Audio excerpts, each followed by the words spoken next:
days guys, mag-real talk ta about sa pamilya guys. Di magsugdaw nang to ni kay ang hapit na mabunta guys. 1, 2, 3, let's go.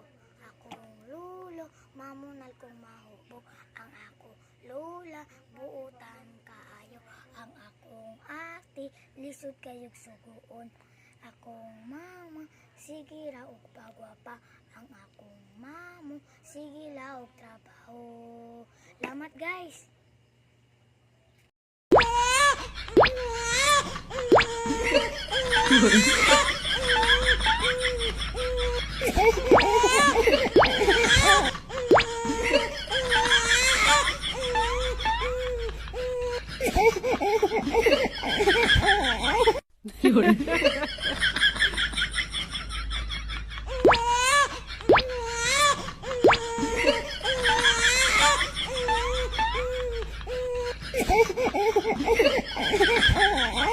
Yun.